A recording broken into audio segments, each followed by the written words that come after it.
Welcome to the German Council on Foreign Relations and welcome to this week's edition of our morning briefing series. My name is Jens Stöckmann and I'm head of the Director's Office here at DGAP, and it is my great pleasure to be chairing this morning's briefing. Today, we will look at the NATO summit that will be held next week from Tuesday to Thursday, the 9th to the 11th of July in Washington, D.C.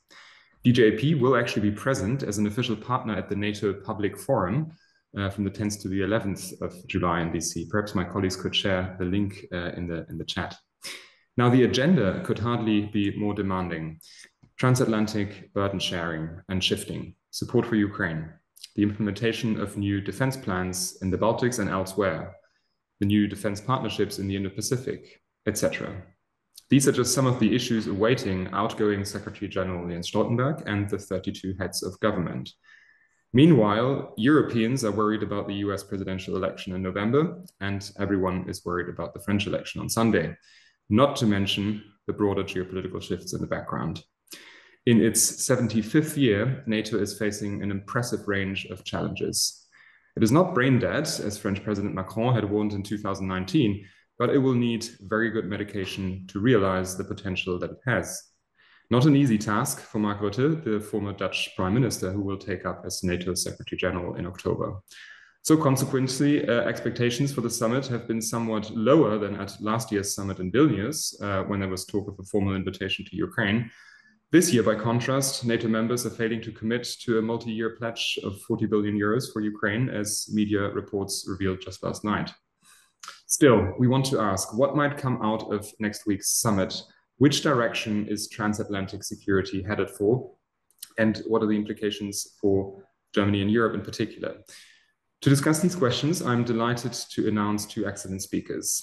First will be Dr. Kristi Raik, who is Deputy Director at the International Center for Defense and Security in Tallinn.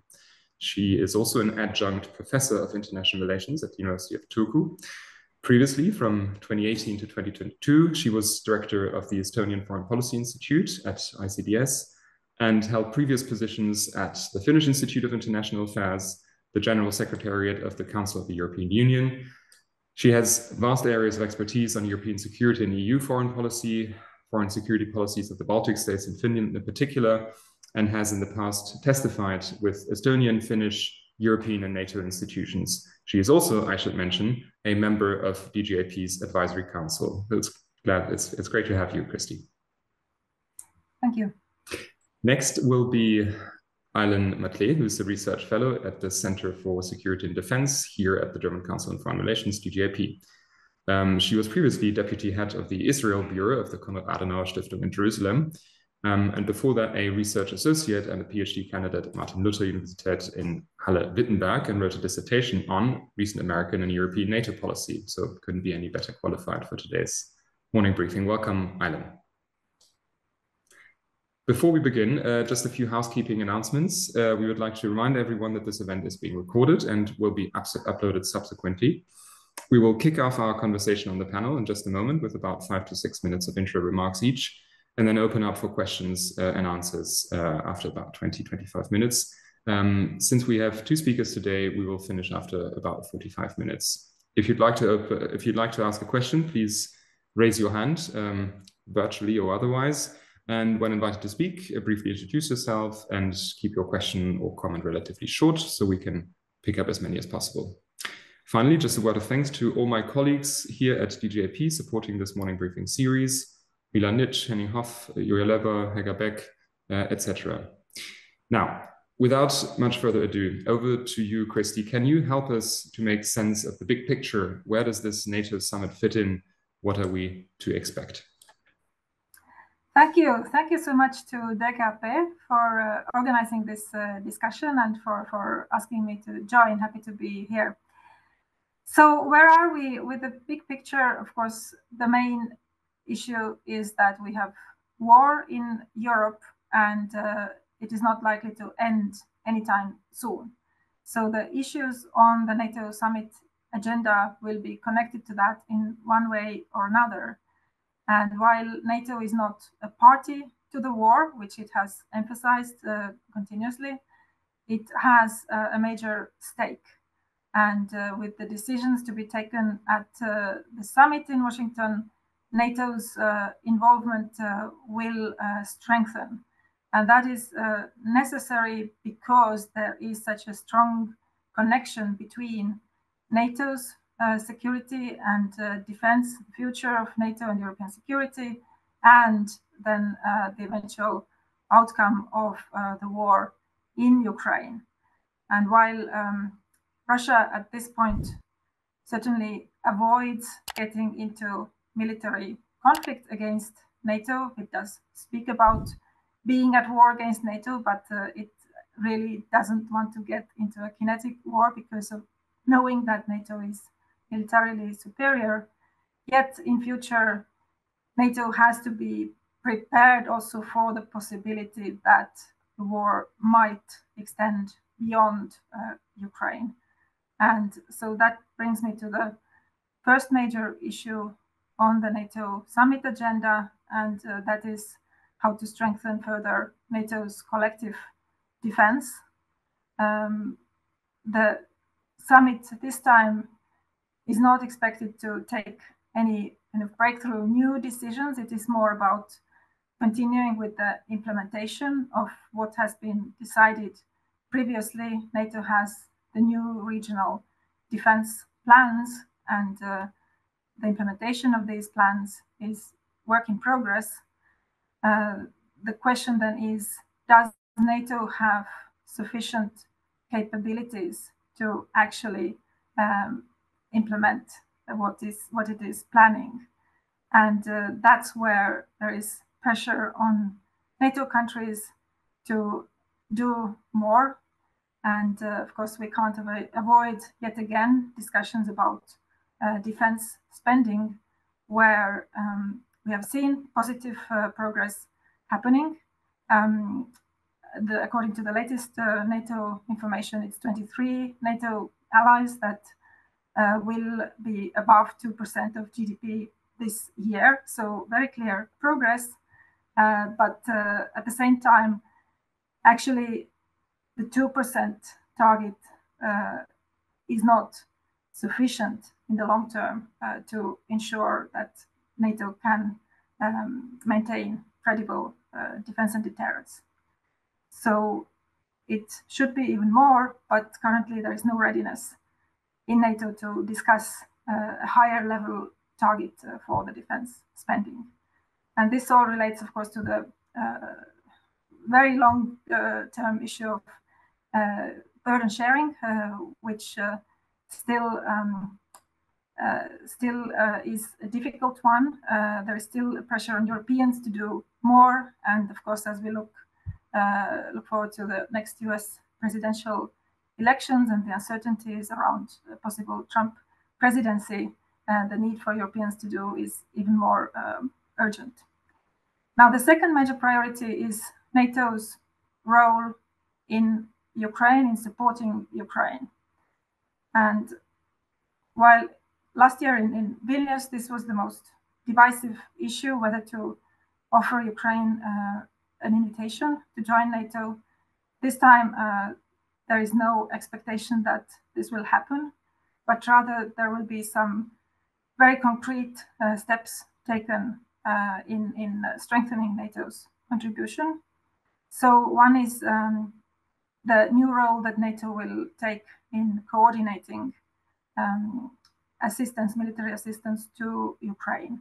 So it will, at least to some extent, replace what the Ramstein format has been doing so far, and taking over the coordination function from the United States. Some people have discussed this as a way of Trump-proofing assistance to Ukraine. Personally, I don't like the concept of Trump-proofing very much. I think it's more about no matter what will happen in the US elections, there is really this important need to secure that Western military support to Ukraine is long-term, and there is continuity, and there is a broad commitment, especially from European countries, again, who also need to do more on this specific issue. And then there's the question of what are the financial commitments of NATO countries to assisting Ukraine, and that has also been a difficult discussion. We know that Secretary General Stoltenberg a couple of months ago came up with this suggestion of a 100 billion fund, but that was not supported by many of the allies. So now we are down to a 40 billion commitment annually, and this is then what is hopefully going to be confirmed in Washington, and it will be a significant long-term commitment if that is going to be decided. But so just to conclude my short remarks, like two critical issues here. I mean, one is to further strengthen this understanding among allies, and also the message to the domestic publics that the two issues, NATO's collective defense and support to Ukraine, are closely interconnected. And if NATO fails, or NATO countries fail to support Ukraine sufficiently, then the direct threat to NATO's own security will increase. So that is one message I think we will need. And then the other important message is that European allies need to do more for European security and defense. Nothing new here. Of course, we have been hearing it for many, many years. But in the current political and geopolitical environment, this has really become a painfully urgent issue. And the very final point on Ukraine's future NATO membership, as you know, of course, my own country, Estonia, has been one of the proponents.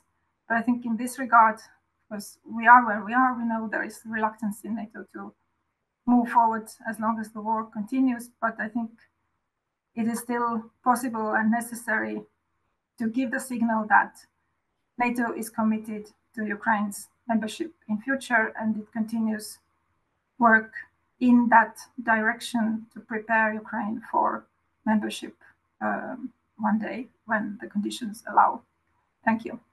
Thank you so much for this interesting panorama that you painted for us and the issues that you laid out. Let me hand over to Aylin to perhaps address some of the issues on the agenda and tell us how likely it is to make any progress despite the relatively low expectations. Over to you, Aylin.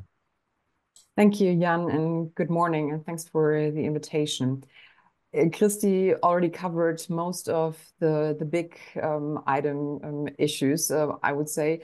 I will try to nevertheless address a few myself, which will be in some respects repetitive, but I will also try to weave in some thoughts on the implications for Germany. I think the three most important and pressing agenda items, as Kristi already mentioned, are responsibility, aka burden sharing, the implementation, or rather the assessment of the implementation of the deterrence and defense plans that were agreed upon last year already in Vilnius, and last but not least, Ukraine and other partnerships, especially those in the Indo-Pacific. Let me start with responsibility slash burden sharing between the US, European allies, and Canada, respectively. Kristi already mentioned that the most important issue in this regard is the spending target of 2%. We already know by now that the good news is that 23 out of 32 will reach this year, will reach this target this year, which I think is no coincidence given the upcoming US presidential elections this November, and the attempt of Europeans to placate concerns in the US of an uneven distribution of contributing to allied security. And if I may add in that regard, not only with regards to a possible return of Trump to the White House, but also with regards to Biden or continued Biden administration. Germany, for example, alone will spend 90.6 billion euros this year on defense, which equals more than 2%, 2.12% of the country's GDP. On the face of it, that sounds like a major achievement. I would like to add two caveats or two buts. the first but.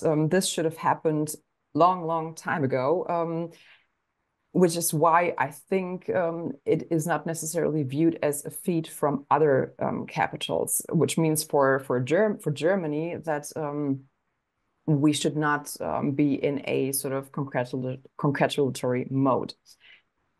Secondly, the composition of the spending is worthwhile examining, as 18 billion euros are drawn from departments other than the defense ministry, which are declared as so-called verteidigungsnah, which roughly translated means contributing to defense issues.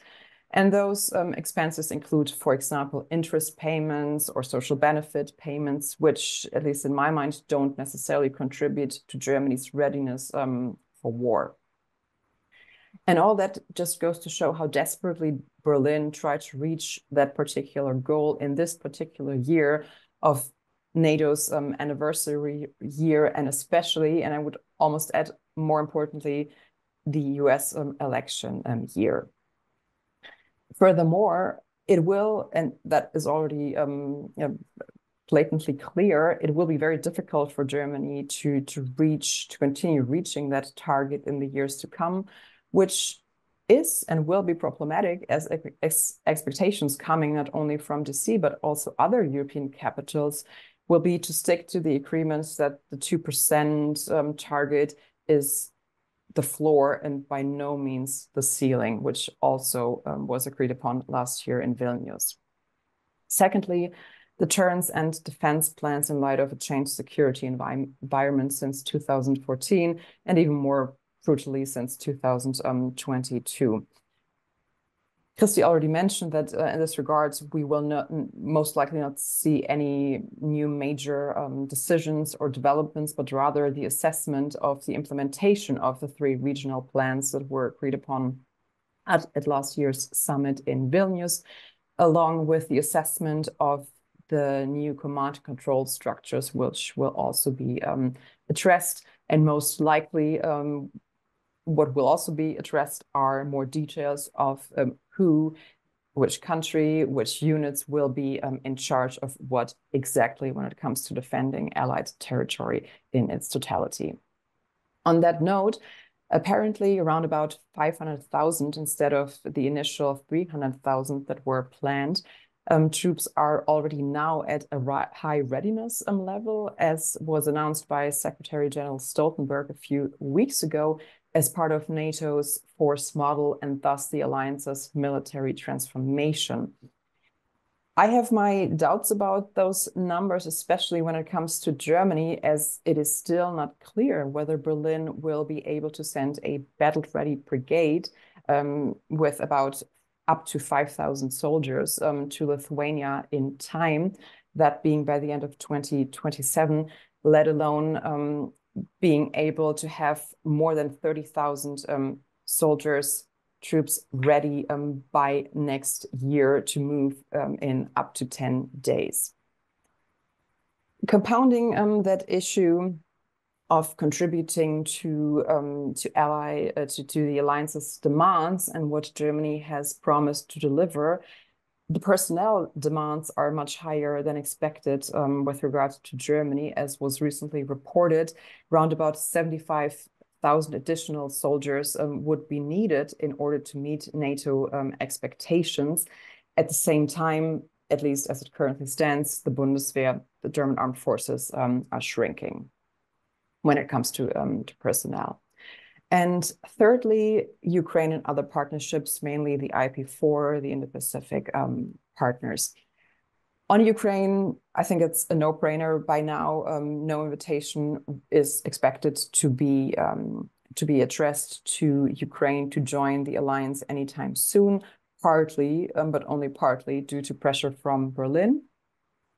That leaves not many deliverables left to offer short of alliance membership. Thus, and Kristi already mentioned that as well, it is very likely that an emphasis will be put on the new NATO mission, or rather, that's the official name, the NATO Security Assistance and Training for Ukraine, which was partly changed or coined that way, as Germany insisted on not calling the activity a mission to Ukraine, to convey that the engagement is about security support, i.e. the coordination of weapons deliveries and training activities for Ukraine's armed forces, and not about NATO forces becoming involved in Ukraine proper. Plus, and you mentioned that already, Jan, the multi-year framework budget will most likely be addressed as well. In addition, and that is already clear now, NATO will station a senior civilian official in Kiev. And one last sentence on the Indo-Pacific partners. It is very unlikely that we will see the announcement of a NATO liaison office being opened in Tokyo. That already was an issue last year in Vilnius. Rather, I think that an emphasis will be put on underlining common values as well as activities such as in the realm of cyber defense and non-proliferation. To wrap it up, the implications for Germany with regards to supporting Ukraine are, the expectations are very high and will likely only increase with regards to bolstering Kiev's ability to fend off Russia in the months, possibly years to come, including the military support. It remains to be seen what Germany is and will be willing to deliver also in light of domestic budgetary restrictions. And with regard to the Indo-Pacific, I think it is very likely that we will continue to see a balancing act between showing support for the IP4 and other partner countries in the region, like the Philippines, and trying to work with them more closely, and not antagonizing China unnecessarily as viewed from Germany, especially the Chancellery. And with that, I will end. Thank you very much. Thank you so much, Aylin. You covered a lot of ground. And let's jump straight into the Q&A. Allow me to raise perhaps a few follow-up questions for the two of you. Kristi, you are based in Estonia. You spent a lot of time in Finland in your career.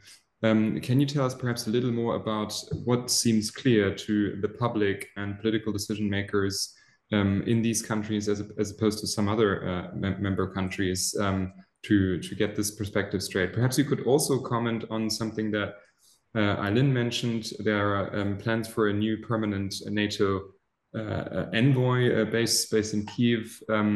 There've also been a number of bilateral security agreements with Ukraine. So in other words, there are a number of new formats below the threshold of full membership that are being tested. And I wonder if you could say a few words about how effective you think these will be. Perhaps then, Aylin, you could comment a little further on the contrast to the German public and debate they were having here, as opposed to Kristi's perspective from Estonia. And also, if you allow, let me weave in another question, which has been posted in the chat by David Fouquet. He's saying that the 2% spending target has been a benchmark, but now we're increasingly realizing that perhaps manpower, industrial equipment, ammunition, supply chain coordination, and efficiency are just as significant. You mentioned that the 2% target is just a baseline, not the ceiling. Perhaps you could say a few more words about what other specific concrete goals might be as well that will enter the political debate very soon. But let me also encourage everyone in the audience to come forward, raise your hands, and ask more questions in the next round. For now, let me hand over to Kristi and then back to Aylin again. Thank you. Thank you for the questions. Indeed, there are many issues still to be discussed. Let me start with this question of Estonia, Finland, Nordic-Baltic region. All of the Nordic-Baltic countries, with the exception of Iceland, are among the top 10 supporters of Ukraine, looking at the kind of share of GDP.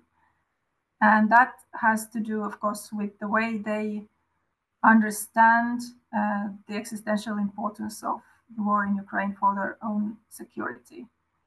And for the same reason, Finland and Sweden were very quick to change their fundamentals of their security policy and then join NATO when the full-scale invasion started. So this has all changed a lot the security environment in the Baltic Sea region. Of course, the level of threat is kind of higher and more worrying than it has been, at least ever after the end of the Cold War.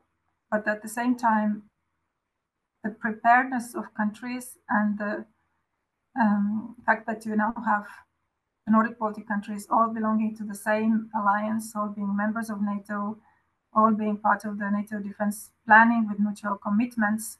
So actually the ability to also to defend ourselves is at a very good level.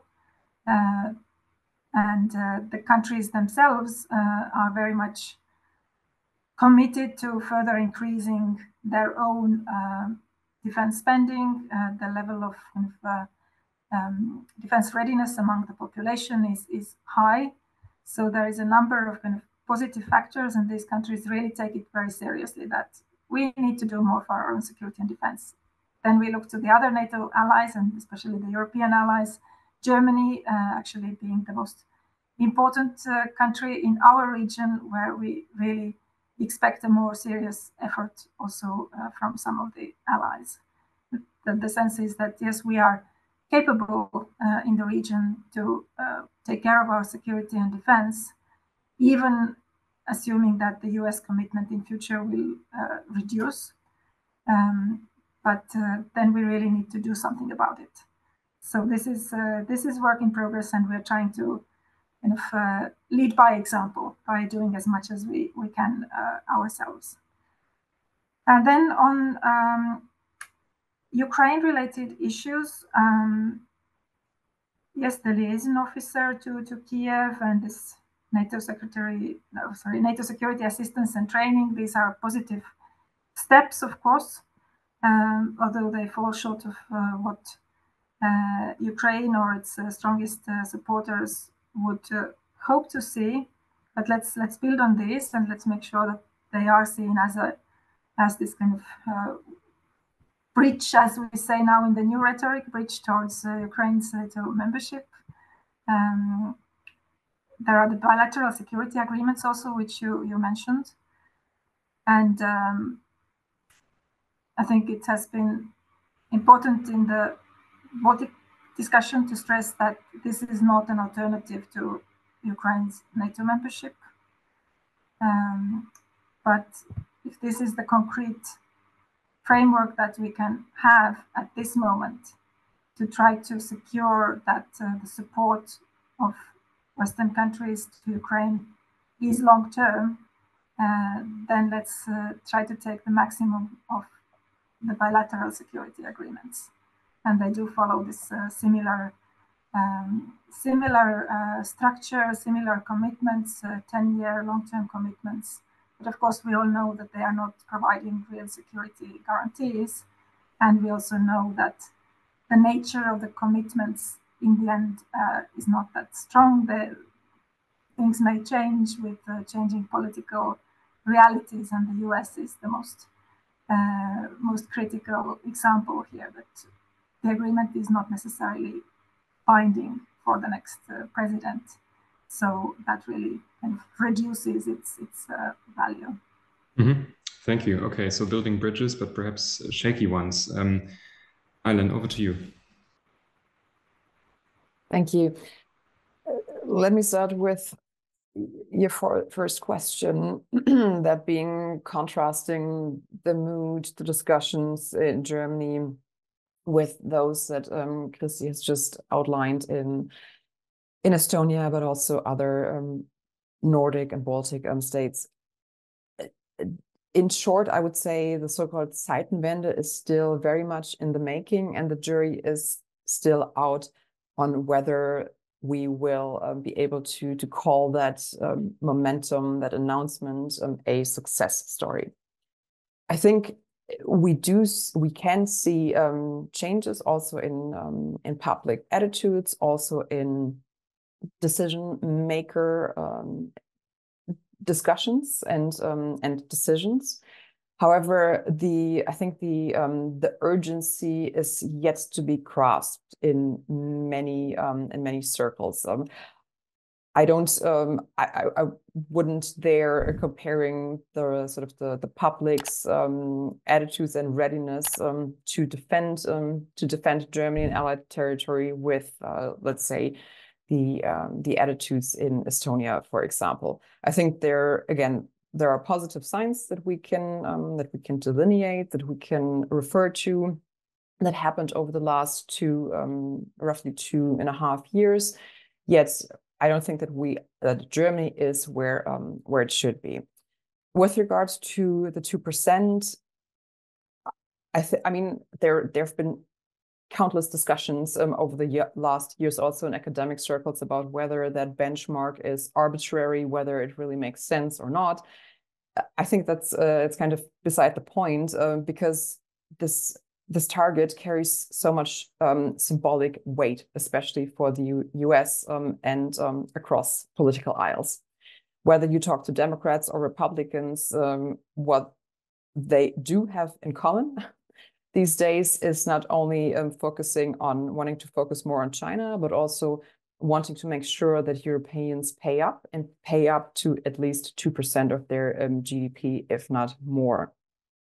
That doesn't mean that there aren't any other indicators that we should look at. And David, you mentioned industrial equipment, ammunition supply chains, coordination. Those are all important issues as well. But and NATO has agreed on engaging in those efforts as well at last year's summit. But I think another organization we should look at in this regard is the European Union, especially the Commission, with its attempts, its sort of very baby step attempts so far to become more involved in coordinating and also providing funds in order to incentivize more common spending, more common production, and such. And just one last sentence on the 2%. Are there any other benchmarks short of the 2%? Yes, there are. For example, the so-called 3 Cs: cash, capabilities, and contributions, which is also a sort of a benchmark that has been floating around for some time now in NATO headquarters and allied capitals. But in the end, you need the cash in order to provide the capabilities and the contributions, that being troops. Thanks a lot, Aylin. You mentioned the European Union, and Hungary has just taken over the presidency, council presidency, with an approach to NATO that is not entirely friendly. Viktor Orbán pointed out his stance on NATO policy at the end of May, saying that Hungary would not take part in NATO operations outside the NATO territory, etc., etc. There are worries inside Europe, and the obvious elephant in the room is the question that Louisa Noor discussed in the chat about the French Parliament and also perhaps other major NATO members and powers, and about their internal domestic changes from parties on the political spectrum that are not traditionally known to be very NATO friendly. We touched upon the US a little bit as well, but so this almost brings to light an array of countries that might not be counted on to an extent in the future as people might like to have seen in the past. So let's wrap these together as one set of questions about the stability and NATO commitments of several countries at the moment, including Germany, one might add, looking at AFD policies. But let me also take up a question by Nicolas Barot in the audience, please. Hi, good morning. Thanks a lot for the briefings. I'm Nicolas Barot from Le Figaro, a French newspaper. I have 2 questions. The first one's, the Baltic states and Poland are building a defense line on their borders. I'd like to know if these are part of the regional plans of the alliance, or is this something that these countries will add to the collective defense? And my second question, you mentioned how the situation in Ukraine and the collective defense are linked. but do you think that all allies agreed on how and when the war in Ukraine should end? Thanks. Wonderful. Thanks a lot. So there's a lot on the table. Kristi, would you like to start? Yes, for sure. Let me start with the last question, because that is really kind of the most fundamental one. Do allies agree on when and how the war in Ukraine should end? And that's the painful truth, that we don't really have a common understanding. And to be honest, nobody knows. Of course, it is very hard to predict, but we don't even have a common goal that we would aspire to in supporting Ukraine. We agree that the war is hugely important for European security. It is about the future of European security order. We agree that Ukraine must not lose the war, but then when it comes to stronger positions than that, should we collectively aim for Ukraine's victory in this war? And what does victory mean? There we already don't have a common understanding. And my sense is that there is still fear in several Western capitals, especially Berlin and Washington, about what Russia's defeat would mean. There is fear that it might be very destabilizing. It might have chaotic and unmanageable consequences. We are talking about nuclear power. And all of this discussion is really reminiscent of the debate that was taking place when the Soviet Union fell apart. And there were fears in the West that this would be too dangerous. And interestingly enough, the neighboring countries of Russia do not have that fear. In the neighborhood of Russia, we fear Russia's strength, and we fear the possibility of Russian victory in Ukraine, which is not going to happen in the sense of Russia achieving what it initially wanted to achieve. That is highly unlikely, but still, this war can go in many different ways. And unless the Western countries really make a much stronger effort to support Ukraine, it may still end in a very unfortunate way for Ukraine. We need to do more to prevent that. So that's the big kind of elephant in the room, and it's difficult to discuss. We know now the possible kind of peace plans of the possible future President Donald Trump, suggesting that we could go for some kind of ceasefire and negotiations and kind of stabilizing the situation along the front line that is there right now. But we have not really seen a serious plan that shows how then the stability of that front line and that armistice line, if that were to happen, is going to be guaranteed. So there are many questions there that then kind of are a shadow over this assistance that the West is giving to Ukraine. We don't know exactly what the aim is. Then about the political situation of different countries. Well, with Hungary, we know it's been difficult, but we also know that somehow the solutions have always been found. Now, the fact that Hungary is excluding itself from NATO's activities in Ukraine, that is a disturbing precedent. If one country can kind of exclude itself from a common undertaking, which is considered as hugely important for alliance, that is, of course, not good. But if it allows then NATO to move ahead, okay, at least we have some sort of way to move then. And when it comes to France, it is very hard to say, really. I don't want to go into predictions. I mean, even if we will get the far-right government, we will still have the president with his views. Of course, it is worrying that France, no matter how exactly the elections go, will be in a period of domestic turbulence and instability, which is not good for NATO or the EU, even more so.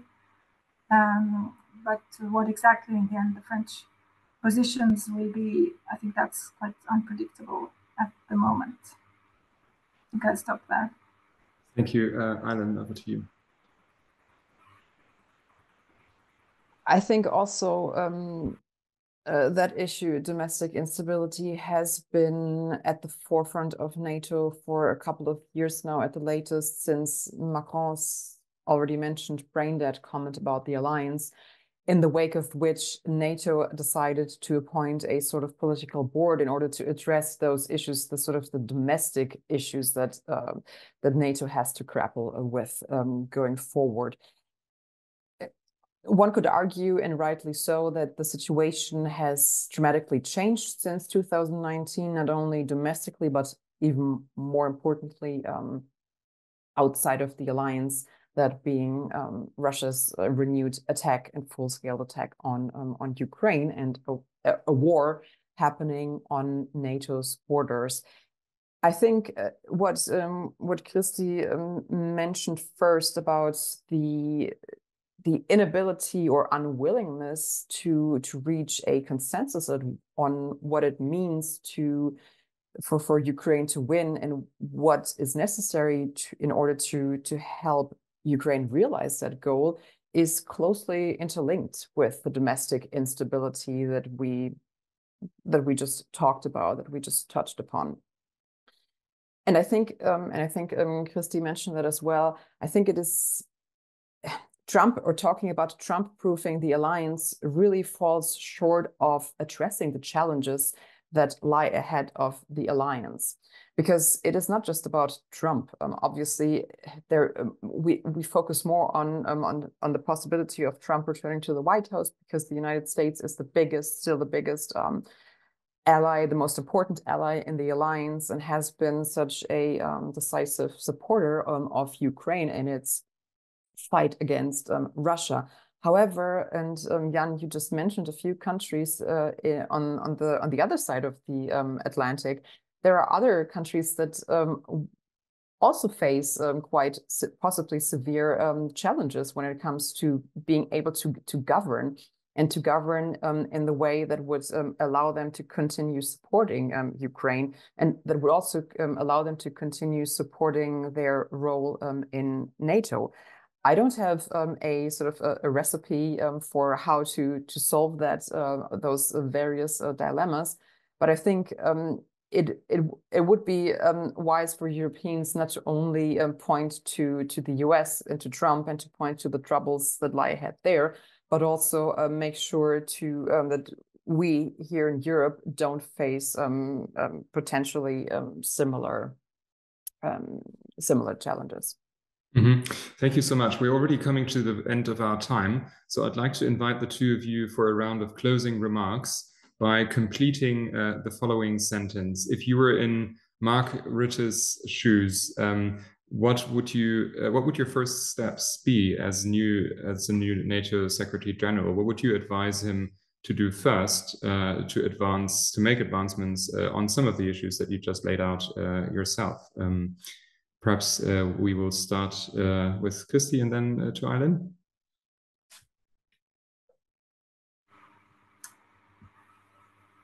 Well, Mark Rutte will, of course, take over the agenda that is full of important commitments already. So I think the critical task will be to make sure that these commitments are carried on.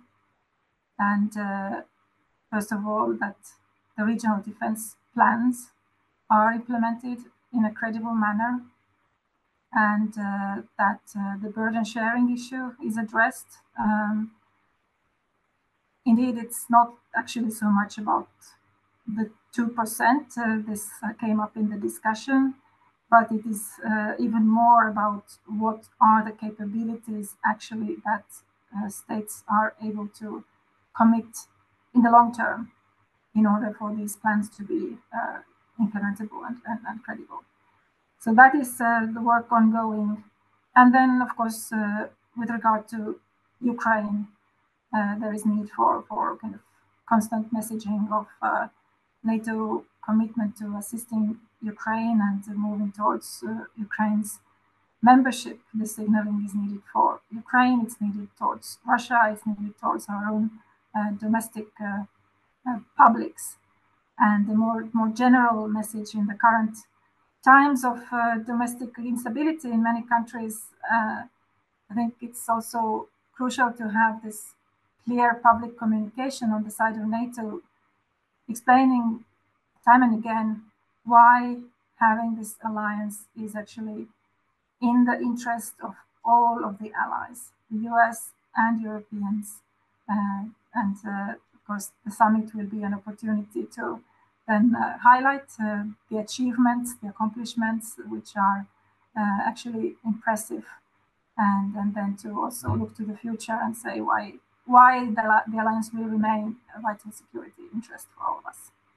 Thank you. Aylin, what is your advice for the new incoming Secretary General to say or to do?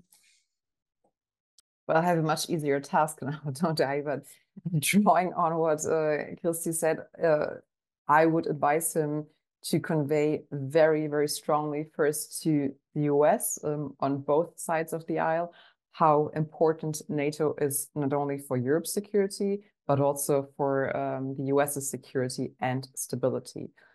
And then secondly, convey that and reinforce that message to fellow Europeans as well, with all the entailing commitments and tasks that Kristi just perfectly and clearly outlined. And then on a not so super serious note, but drawing on what we just discussed about domestic instability and the fears that we have when it comes to our democracies, he should also convey to fellow Europeans and possibly the US that it is just a beautiful gift to be living in a democracy and how it is possible to hand over power in a democracy, as he just beautifully demonstrated a few days ago when he handed over his reign to his successor.